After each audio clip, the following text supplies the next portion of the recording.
नमस्कार दोस्तों, मैं हूं आशीष और आज भाई 1 जनवरी 2022 है, यानी कि नए साल की शुरुआत हो चुकी है और आप सभी को नव वर्ष की बहुत बहुत शुभकामनाएं। हमें से हर कोई, चाहे वो विद्यार्थी हो, बिजनेसमैन हो, गृहिणी हो या फिर कोई भी किसी भी वर्ग का व्यक्ति हो, हमें से हर कोई नए साल के लिए कुछ ना कुछ रिजोल्यूशंस जरूर बनाता है। तो दोस्तों, रिजोल्यूशंस बनाना बहुत अच्छी बात है और हमें से हर व्यक्ति को आगे बढ़ने के लिए और अपने सपनों को पूरा करने के लिए कुछ ना कुछ संकल्प जरूर लेने चाहिए। और नए साल में तो वो बहुत ही ज़्यादा उत्साही और प्रेरणा करने वाले होते हैं। तो दोस्तों, नए साल में क्या हो आपका रिजोल्यूशंस, क्रिएशन से लेकर डिस्ट्रक्शन तक आपको मैं बता रहा हूँ। दोस्तों, भगवान विष्णु के जो मत्स्य अवतार हैं, मत्स्य अवतार से लेकर कल्कि अवतार तक के जो 10 अवतार हैं, वो आपको 10 संकल्प लेने के लिए प्रेरित कर सकते हैं। और आज मैं आपको उन्हीं 10 अवतारों के बारे में बता रहा हूँ जिनसे हम कोई ना कोई संकल्प प्रेरणा लेकर ले सकते हैं।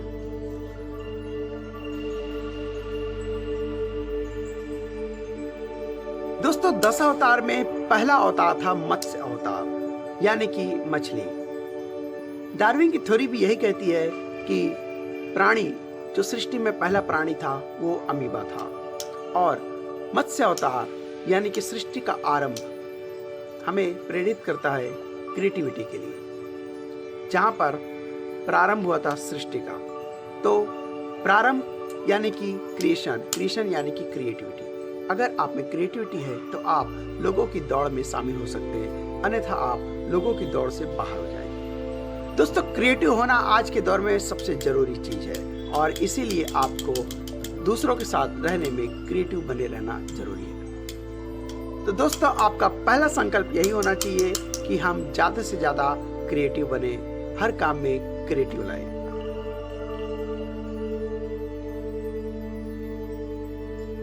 दोस्तों, दूसरा जो कि भगवान विष्णु का दूसरा अवतार था, वो था कूर्म अवतार। जब देवता और दानव समुद्र मंथन के लिए एकत्र हुए समुद्र में, तो जब देवता और दानव समुद्र के किनारे इकट्ठे हुए और वासुकी नाग को रस्सी बनाई और मंदराचल पर्वत को मथानी बनाया, तो उस समय मंदराचल पर्वत को घुमाने के लिए नीचे बेस की जरूरत थी और उस बेस के लिए भगवान विष्णु ने जो अवतार लिया वो कूर्म अवतार था, यानी कि कच्छप अवतार था।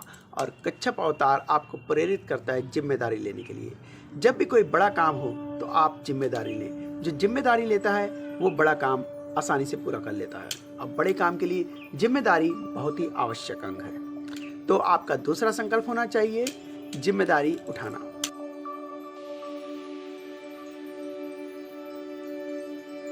दोस्तों, भगवान विष्णु का जो तीसरा अवतार है वो आपको तीसरे रिजोल्यूशंस के लिए प्रेरित कर सकता है, यानी कि वराह अवतार।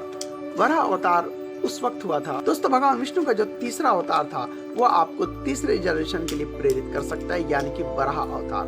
वराह अवतार उस वक्त हुआ था जब हिरण्याक्ष ने पृथ्वी को चुराकर एक जगह पर गंदगी में रख दिया था और चारों तरफ गंदगी फैला दी थी ताकि देवता उस ओर ना आ सके।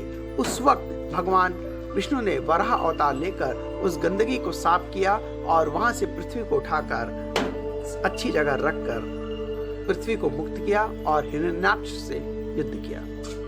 दोस्तों, भगवान विष्णु ने अपने सींग से उस पृथ्वी को उठाकर हिरण्याक्ष से बचाकर बाहर लाया था और इसलिए वराह अवतार आपको प्रेरित करता है सफाई पसंद करने के लिए, अपने आसपास सफाई रखने के लिए। तो आपका तीसरा रिजोल्यूशन होना चाहिए कि आप सफाई पसंद बने और अपने आसपास सफाई रखें। दोस्तों, गंदगी सिर्फ बीमारी नहीं लाती, गंदगी दरिद्रता और गरीबी भी लाती है। इसलिए आप अपने आसपास की गंदगी को साफ रखें, उससे आपका जीवन सुखमय और स्वास्थ्यकारक बनेगा। तो तीसरा रिजोल्यूशन होना चाहिए आपका सफाई का ध्यान रखना।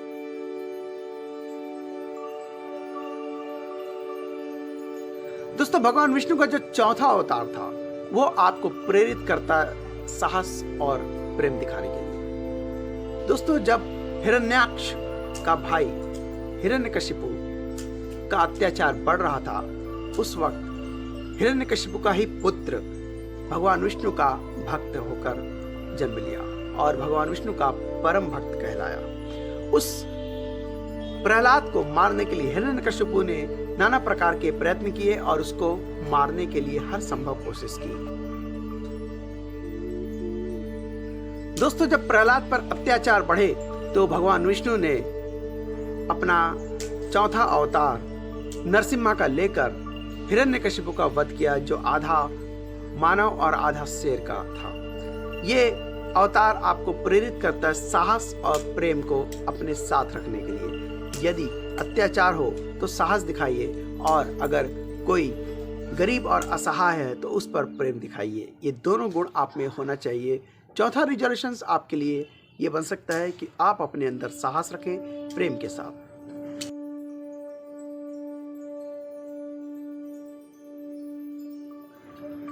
दोस्तों, भगवान विष्णु ने जो पांचवा अवतार लिया वो था वामन अवतार, और वामन अवतार आपको प्रेरित कर सकता है अहंकार को छोड़ने के लिए, क्योंकि भगवान विष्णु ने जब भक्त प्रहलाद के पोते बलि अपने साम्राज्य को बढ़ा रहे थे और देवता जब उनके साम्राज्य को बढ़ते देखकर घबरा गए, दोस्तों उस वक्त भगवान विष्णु ने अपना पांचवा अवतार लेकर एक बौने के रूप में राजा बलि के सामने गए और उनसे केवल 3 पग भूमि मांगी।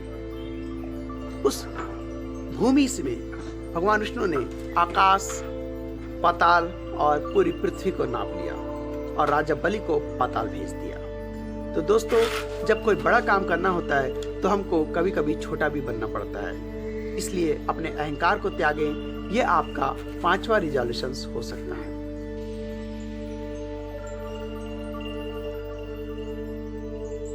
दोस्तों, भगवान विष्णु का जो छठा अवतार था वो था परशुराम अवतार, और परशुराम अवतार जो लिए थे वो थे गलत का विरोध करने के लिए।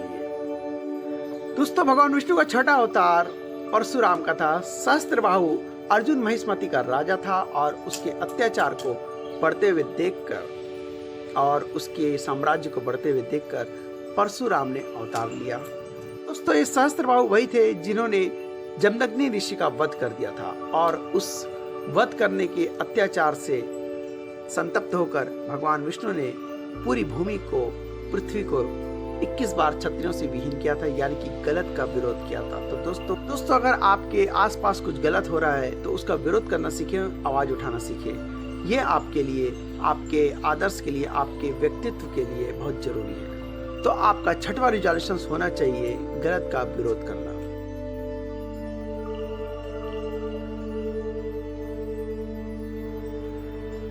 दोस्तों, भगवान विष्णु का जो 7वां अवतार था वो आपको पॉजिटिव एटीट्यूड बनाए रखने के लिए प्रेरित कर सकता है, और आपका ये 7वां रिजोल्यूशन हो सकता है। भगवान विष्णु ने 7वां अवतार राम अवतार का लिया था, और राम अवतार अपने पूरे जीवन में सकारात्मक रवैये के लिए जाने जाते हैं, अपने नैतिकता के लिए जाने जाते हैं, अपनी मर्यादा के लिए जाने जाते हैं। जब भगवान राम का राज तिलक होने वाला था तो अगले ही दिन उन्हें वनवास भेज दिया गया, और इस वक्त जब राज तिलक हो रहा था तब वनवास भेजने की इस निर्णय से भगवान राम जरा भी विचलित नहीं हुए और अपने पिता और माता की आज्ञा को मानते हुए वनवास चले गए। भगवान राम ने वनवास में भी ऋषियों से मुलाकात करना, प्रकृति के साथ प्रेम करना और उनका सानिध्य प्राप्त करना, और नए नए जगह में जाना, घूमना, इस तरह की बातों को सकारात्मक रूप से लिया। तो दोस्तों, कभी भी हमारे सामने अगर विपरीत परिस्थिति आती है तो हमको सकारात्मक रवैया अपनाना चाहिए। उसमें भी कोई ऐसी चीज खोजनी चाहिए कि क्या हम इस विपरीत परिस्थिति में भी अपने आप को अनुकूल करके, अपने समय को अनुकूल करके अपने आप को उस विपरीत परिस्थिति से बाहर ला सकते हैं। तो आपका 7वां रिजोल्यूशन यही होना चाहिए कि बी पॉजिटिव, आप हमेशा सकारात्मक बने रहिए, आपको बहुत ज़्यादा फायदा मिलेगा।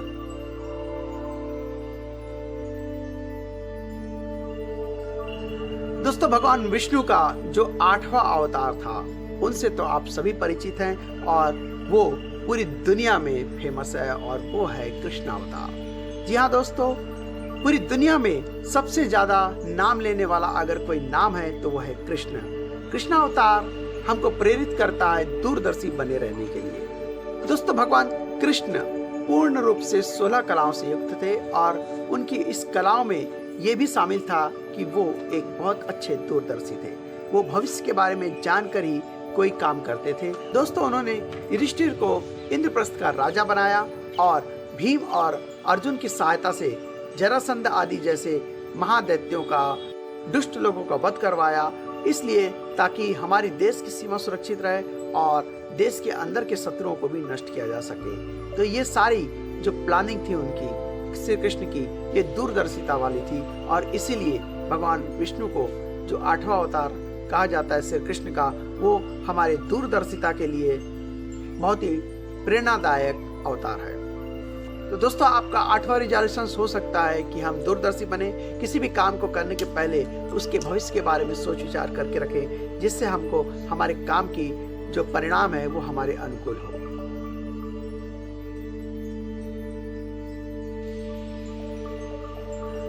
दोस्तों, भगवान विष्णु का जो 9वां अवतार कहलाता है वो है गौतम बुद्ध, यानी बुद्धावतार। और बुद्धावतार हमें प्रेरित करता है वैराग्य का भाव रखने के लिए। गौतम, जो कि एक राजा के पुत्र थे और महलों के सारे सुख भोग रहे थे, उन्होंने एक दिन जब जिंदगी की वास्तविकता को देखा तो उनके मन में वैराग्य भाव उत्पन्न हो गया और सारे कुछ तैयारी करने के बावजूद, मतलब उनके पिता द्वारा सारे सुख सुविधाओं से संपन्न रखने के बावजूद भी गौतम बुद्ध को जीवन की वास्तविकता का ज्ञान हो गया और वो अपने जीवन के अर्थ को ढूंढने के लिए निकल पड़े।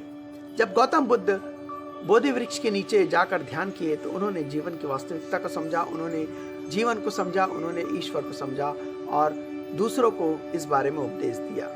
तो दोस्तों, अगर आप जीवन में कुछ पाना चाहते हैं, कुछ प्राप्त करना चाहते हैं, तो आपके पास वैराग्य भाव भी होना चाहिए, क्योंकि कई चीजें हमको वैराग्य भाव से ही प्राप्त हो सकती है। अपने सेफ जोन में रहने के बाद आप कोई भी चीज को प्राप्त नहीं कर सकते। हमको कुछ चीज प्राप्त करने के लिए कभी कभी अपने सेफ जोन से बाहर आना पड़ता है, तकलीफ झेलनी पड़ती है, कष्ट सहना पड़ता है और वो कष्ट सहकर ही हम अपने लक्ष्य को प्राप्त कर सकते हैं। तो दोस्तों, आपका 9वां रिजोल्यूशन होना चाहिए कि खुद में वैराग्य का भाव लाइए। अगर वैराग्य का भाव का मतलब ये नहीं है कि आप सन्यासी बन जाइए, बल्कि वैराग्य के भाव का मतलब ये है कि आप उन चीजों को छोड़िए जो आपको परेशान कर रहे हैं, जो आपको आगे बढ़ने से रोक रहे हैं।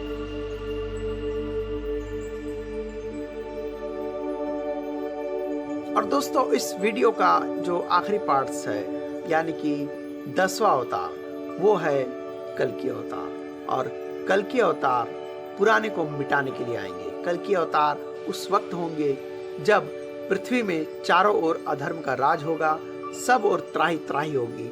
उस वक्त दुष्टों को संहार करने के लिए और जो गलत है उसका विरोध करने के लिए और जो अनुपयोगी है उसको हटाने के लिए भगवान विष्णु कल्कि अवतार में जन्म लेंगे। तो आपका 10वां रिजोल्यूशन होना चाहिए कि पुराने को हटाते जाएं। कोई ऐसी चीजें जो आपको बहुत सालों से आपके पास पड़ी है, चाहे वो दिमाग में हो, दिल में हो या आपके घर में हो, उन चीजों को आप हटाते जाइए जो अनुपयोगी है, जो आपके जीवन को बाधित कर रही है, जो आपके जीवन में बोझ बनी हुई है। उन चीजों को आप अपने जीवन से त्याग दीजिए।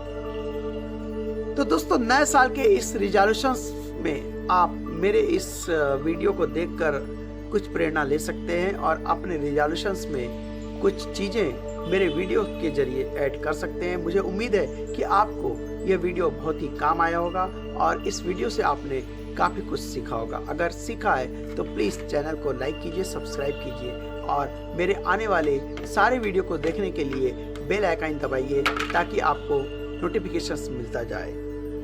तो दोस्तों, मिलते हैं अगले ब्लॉग में इसी तरह के कुछ मोटिवेशनल ब्लॉग लेकर या फिर फैमिली ब्लॉग लेकर मैं आपके सामने फिर से आऊँगा। तब तक के लिए मुझे इजाज़त दीजिए। जय हिंद, जय छत्तीसगढ़।